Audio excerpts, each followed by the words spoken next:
10th class का जो social science का है वो पेपर है वो हम सब करवा देंगे, ठीक है। जो आपको समय मिलेगा 3 घंटे, ठीक है। और इसमें टोटल 80 अंक है, 80 अंक का पेपर है, ठीक है। इस 36 क्वेश्चन है, टोटल 36 क्वेश्चन है जो, ठीक है। प्रत्येक प्रश्न के सामने अंकों के लिखे हैं हुए हैं, ठीक है। और देखिए प्रश्न कह रहा है क्रम से 116 जो है तुम्हारा 1 अंक का होगा, ठीक है। और 1729 होगा आपका 3 अंकों का होगा, ठीक है। और जो 80 शब्दों से होगा, ठीक है, अधिक नहीं होना चाहिए, ठीक है। अब देखिए जो 30 है, 30 से जो 34 है वो 4 अंक का होगा, जो 120 अंक का होगा, ठीक है। जो शब्दों में लिखना पड़ेगा, ठीक है।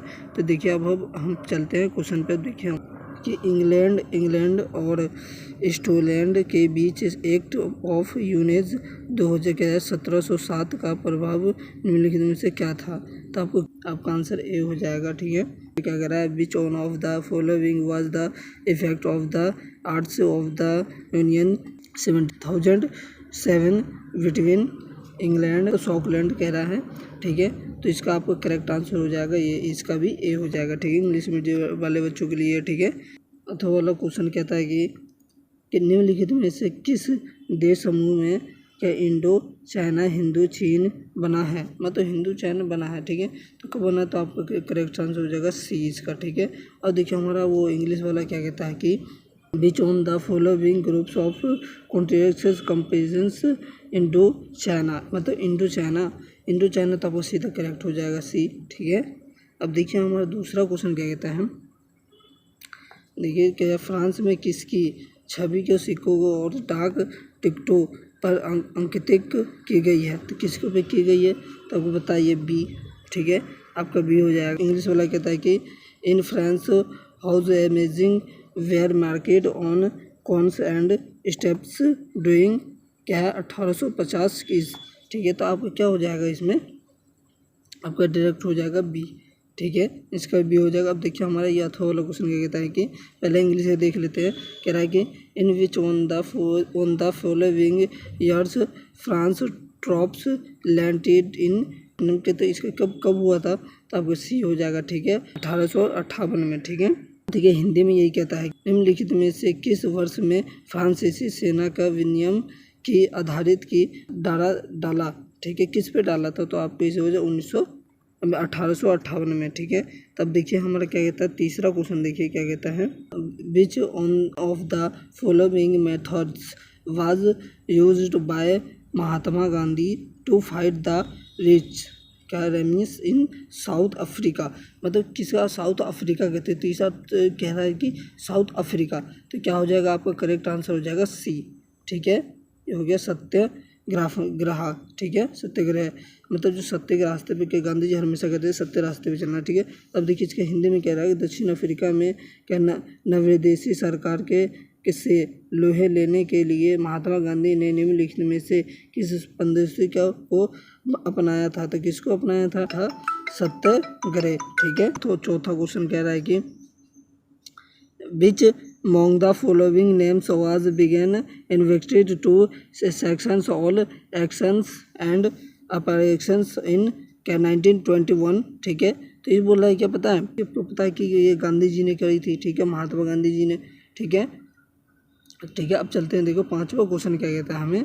पांचवा क्वेश्चन कह रहा है कि which one of the following states is the largest producers of manganese in India, तो इसको क्या बात कर रहा है, इसके मैंगनीज की बात कर रहा है। तो आपका करेक्ट आंसर क्या हो जाएगा, आपका सी हो जाएगा, ठीक है, ओडिशा, ठीक है। इसी के देख लीजिए हिंदी मीडियम में कह रहा है कि निम्नलिखित में से भारत का कौन सा राज्य मैंगनीज का सबसे बड़ा उत्पादक है, जो सबसे बड़ा उत्पादक है, तो आपको क्या है सबसे बड़ा, तो उड़ीसा है, ठीक। छठा क्वेश्चन कह देता है which one of the following is the largest producers of copper in India, मतलब कॉपर इन इंडिया से जो सबसे बड़ा उत्पादक होता है, ठीक है, उसके बारे में, जो भारत में जो सबसे बड़ा क्या भारत का जो कौन सा राज्य तांबा सबसे बड़ा उत्पादक करता है, तो कौन सा उत्पादक करता है, तो आपको पता है छठे का सी हो जाएगा आपका, ठीक है, मध्य प्रदेश, ठीक है। तो आपको इसका डायरेक्टली इसका भी सी हो जाएगा, है ना। तो देखो निम्नलिखित में से कह रहा है निम्नलिखित में से भारत का कौन सा राज्य तांबा का सबसे बड़ा उत्पादक है, ठीक है। अब देखिए इसमें से हमें सातवां क्वेश्चन कह देता है कि which one of the following industries is the largest contributions of the gross domestic productions क्या GDP, ठीक है, इन इंडिया, ठीक है, GDP इन इंडिया बोल रहा है, ठीक है। तो आपका करेक्ट आंसर हो जाएगा क्या, सातवें का आपका डी हो जाएगा। अब देखिए हमारे इसमें अब हिंदी में देख रहे थे, निम्नलिखित में से किस उद्योग का भारत के सकल घरेलू उत्पाद GDP, ठीक है, GDP जो आप करोगे अर्थशास्त्र में मुझे मिल जाएगा, ठीक है, GDP में सबसे अधिक योगदान किसका है, तो ये क्या है, वस्त्री का, ठीक है, डी का। 8वां क्वेश्चन इसमें कह देता है कि विच one of the following national highways is the longest in India, मतलब जो सबसे लंबा था किसका है, तो आपका सी का हो जाएगा, ठीक है। तो इसी में देखिए अब हिंदी में क्या कहता है कि निम्नलिखित में से किस राष्ट्रीय राजमार्ग की लंबाई भारत से सबसे अधिक है, किसकी है, तो आपको AH-7। 9वां क्वेश्चन क्या कहता है हमें, देखिए कि what did the leaders of the movement in Nepal reject in April 2004, ठीक है, मतलब 2004 की बात चल रही है। तो इसका डायरेक्ट आंसर हो जाएगा आपका ये रहा, ठीक है, प्रोमोशंस ऑफ एन एलिजिस, ठीक है। तो नेपाल में अप्रैल 2004 में आंदोलन के नेताओं ने क्या स्वीकार किया, क्या स्वीकार किया था, तो आपको पता है आपको क्या स्वीकार किया, तो आपको डायरेक्ट आंसर हो जाएगा गठबंधन का निर्माण, ठीक है। 10वां क्वेश्चन इसमें क्या देता है कि to which one of the following constitutions Bolivia belongs, तो आपका 10वां क्वेश्चन क्या देते हैं, बिलोंग्स, तो आपका करेक्ट आंसर हो जाएगा साउथ अफ्रीका, ठीक है। बोलिविया किस महाद्वीप का देश है, तो किसका है, तो दक्षिण अफ्रीका का, ठीक है। 11वां क्वेश्चन क्या देता है, अंडर हाउस क्या leadership was the Bahujan Samaj party format, मतलब बहुजन समाज पार्टी क्या होता है, जो उसके जो गठबंधन क्या है, जो गठन के राज समाज के पार्टी बनाता है, जो गठन एक साथ में करता है, ठीक है। तो आपकी इसका करेक्ट आंसर क्या हो जाएगा, आपका 11वें का ए हो जाएगा, ठीक है।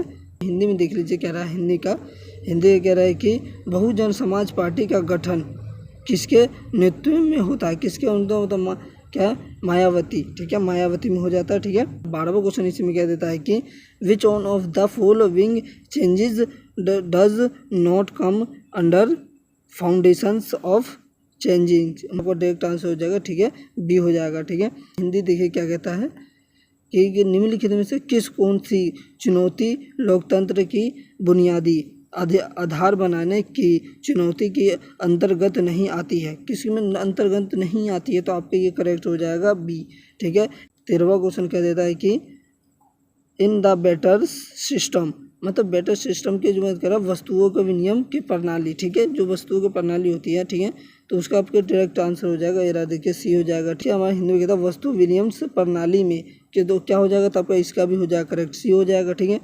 14वां क्वेश्चन है about what's percentage of the earth deposits is keeps as cash by the banks in India, मतलब इंडिया जो बैंक कितने परसेंट का लेती है, मतलब जो बैंक से जो रखते हैं तो वो कितने परसेंट रखती है, तो कितने परसेंट रखती है आपको पता है कि सीधे क्या आपको सी हो जाएगा, इसका आंसर सीधा हो जाएगा 15% रखती है, ठीक है। में यही कह देता है कि भारत में बैंक जमा राशि का लगभग कितना प्रतिशत हिस्सा नगद के रूप में अपने पास रखते हैं, मतलब वही जो मैंने बताया था, जो अपने पास रखते हैं तो कितने परसेंट रखते हैं, वो हो जाते हैं 15%, ठीक है। क्या removal of branches set by the क्या गवर्नमेंट इज नो हाज, ठीक है, तो आपका करेक्ट आंसर हो जाएगा 15वें का हो जाएगा आपका बी, ठीक है।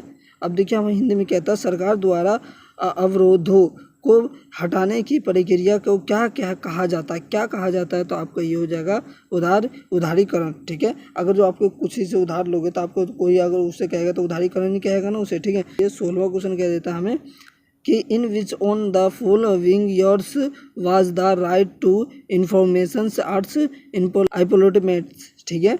आइपोलोटमेट्स तो आपको बता रहा है कि ये है, ठीक है, ये है, तो जो कह रहा है कि सूचना के वर्ष, मतलब किस वर्ष में सूचना के आधार के कानूनी लागू किया गया था, ठीक है, मतलब कानूनी किस वर्ष में लागू किया गया था, तो आपको पता है तो करेक्ट हो जाएगा आपका 2005, ठीक है। आप पढ़ोगे तो आपको पता चल जाएगा। तो देखिए क्या बोला है कि इसमें हिंदी में कह रहा है कि निम्नलिखित में से किस वर्ष में अधिकार का कानून लागू किया गया था, मतलब चुनाव के आधार, तो आपको सीधे हो जाएगा 2005, ठीक है। 17वां क्वेश्चन कहता how was compares examples his contributions of मतलब टू द यूनिफॉर्मेशंस ऑफ। अब देखिए हिंदी में क्या कहता है कि कोबर कौन था, मतलब कोबर कौन था, ठीक है, तो ये कह देना। तो फिर ठीक है, अब देखो कोवर तो पूछ लिया इसने, ठीक है। मैं आपको ये दोनों का आंसर मतलब इसका जो 3 है, तो अब मैं 3 पॉइंट सारे करवा दूंगा, ठीक है। अब देखिए, अब जो कोवर कौन था ये पूछ लिया, ठीक है। तो इटली के एकीकरण में उसके योगदानों की व्याख्या कीजिए, ठीक है। इसका व्याख्या करते ये देख लिया, लिख लीजिए, ठीक है।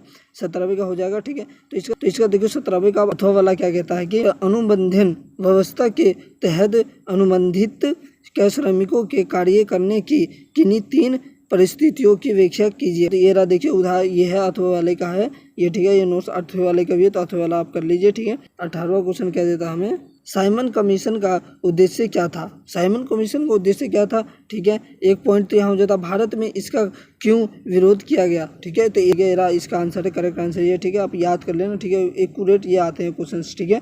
19वां क्वेश्चन कहता है कि भारत में पाई जाने वाली किन्हीं 3 लोहे हयस की पट्टियों का उल्लेख कीजिए। तो ये रहा, देखिए तीनों हैं, ये तीनों पट्टी हैं, देख लीजिए आप, ठीक है। आप जो पसंद है मतलब इसका जो कर लेना, ठीक है। 20वां क्वेश्चन कहता है लोहा एवं इस्तेमात उद्योग को आधारभूत उद्योग क्यों कहा जाता है, व्याख्या कीजिए। तो ये रहा इसका, देख लीजिए 20वें का भी ये है, ठीक है। आप कर लीजिए, ठीक है। 20वें का है, ठीक है, ये कर लीजिए, 3 नंबर का है, ठीक है। अब देखिए वगैरह अधिकांश झूठ मिले पश्चिम बंगाल के अध्यक्ष इसके लिए उत्तरदायी किन 3 कारणों की व्याख्या कीजिए। मतलब जो ये 3 है, देखिए ये 3 जो है 3 कारणों की व्याख्या उसके और उसके उत्तरदायी भी बताना है। ये रहा आपका आंसर है, 21वें का, ये रहा आपका आंसर है, ठीक है। सारे लिख लीजिए। हमारा 22वां क्वेश्चन कह रहा है कि बोलोमिया के जल के युद्ध के मुख्य की विशेषताएं का वर्णन कीजिए। जल के जो मुख्य विशेषता है वो बताना है, ठीक है। ये देखो 3 नंबर में ही आएगा। तुम्हारा हो गया 22वें का ये पॉइंट है, 1 और 2 पॉइंट है जो मेरे को बहुत मेहनत लगा था, लेकिन मैंने ये दोनों पॉइंट निकाले तो बहुत ही महत्वपूर्ण 2 पॉइंट है। 23वां क्वेश्चन क्या कह रहा है, देखिए कि लोकतंत्र को एक बेहतर शासन प्रणाली क्यों माना जाता है। लोकतंत्र के प्रश्न में कोई 3 तर्क नहीं दीजिए। तो ठीक है, हम इनका 3 पॉइंट करेंगे, ठीक है, 23वें का, ठीक है। और इसी के साथ साथ हम इसी के साथ साथ 14वां भी मतलब 24वां भी कर लेते हैं, ठीक है। 24वां भी देख लीजिए। हमारा 24वां क्वेश्चन क्या कहता है कि लोकतंत्र और विकास के बीच संबंध स्पष्ट कीजिए। मतलब इसके जो बीच का है ना, जो देखिए जो विकास के बीच के जो संबंध स्पष्ट है उसको हमें स्पष्ट करना है, ठीक है। कि हमारा आंसर इसका देखिए क्या कहता है, देखिए हमारा आंसर क्या बोल रहा है 24वें और 25वें का। देखिए अब आ चुके हम 23वें आंसर पे। देखिए हमारा 23वां आंसर का पहला पॉइंट क्या कह रहा है कि लोकतंत्र में जनता को अपना शासक चुनने का अधिकार है। मतलब जो लोकतंत्र में जो शासन है, जैसे कि हम देखिए वोट देते हैं उसमें, ठीक है। उसके लिए जैसे हमारी नई सरकार बनती है, ठीक है। तो अब देखिए हमारा इसके दूसरा पॉइंट है, तो यदि शासक अच्छा काम नहीं करेगा तो लोग उन्हें अगले चुनाव में नहीं चुनेंगे, ठीक है। मतलब देखते हो ना कि अगर आपके सरकार अगर कोई अच्छा नहीं करता तो आप क्या करोगे, उसको तो बदलोगे ना, तो फिर अगले साल उसे आप लोग उन्हें वोट नहीं दोगे, है ना। ऐसे में देख लीजिए तीसरा पॉइंट कहता है कि लोकतंत्र में किसी भी अन्य प्रकार की तुलना में अभिव्यक्ति अधिकार स्वतंत्र है। लोकतंत्र में हम खुलकर अपनी राज्य व्यक्त कर सकते हैं। ऐसे में देख लीजिए 24वें का, सॉरी इसमें 23वां लिख दिया हूँ मैं, लेकिन ये 24वें का आंसर है, ठीक है। विकास का देखिए हमारा पहला पॉइंट क्या कहता है कि विकास और लोकतंत्र के बीच संबंधित उनके बारे संबंधित के बजाय के असंख्य रूप से अनेक संवैधानिक संबंध रूप में देखना चाहिए। मतलब देखिए हर किसी को अगर सरकार बनती है तो उसे तो देखना चाहिए ना हर तरीके से, ठीक है। तो इसी में देख लीजिए। अब दूसरा पॉइंट देखो क्या कह रहा है कि महत्वपूर्ण मान्यता है, ठीक है, कि राजनीतिक स्वतंत्र और लोकतंत्र अधिकार के घटक विकास के घटक है, ठीक है। इसका ये हो गया, ठीक है। इसका भी 2 पॉइंट हो। 25वां क्वेश्चन क्या कहता है कि लोकतंत्र परिभाषा के विस्तार आप कैसे करना पसंद करेंगे, एक व्याख्या कीजिए, ठीक है। इसका व्याख्या करना है, ठीक है, इन दो इसका। अब देखिए इसी में आप 26वां क्वेश्चन भी देख लीजिए। 26वां भी हम इनका दोनों का आंसर एक ही साथ करेंगे। बहुराष्ट्रीय कंपनियां अपनी उत्पादन इकाइयाँ कहाँ स्थापित करती है, व्याख्या कीजिए। कहाँ स्थापित करती है, तो अब चलते हैं, देखो आपको अब हम आंसर देखेंगे आंसर में पता चल जाएगा कहाँ व्यवस्था करती है, ठीक है। 25वां आंसर क्या कह रहा है, एरा देखिए एरा मैंने 3 पॉइंट लिखे हैं, ठीक है।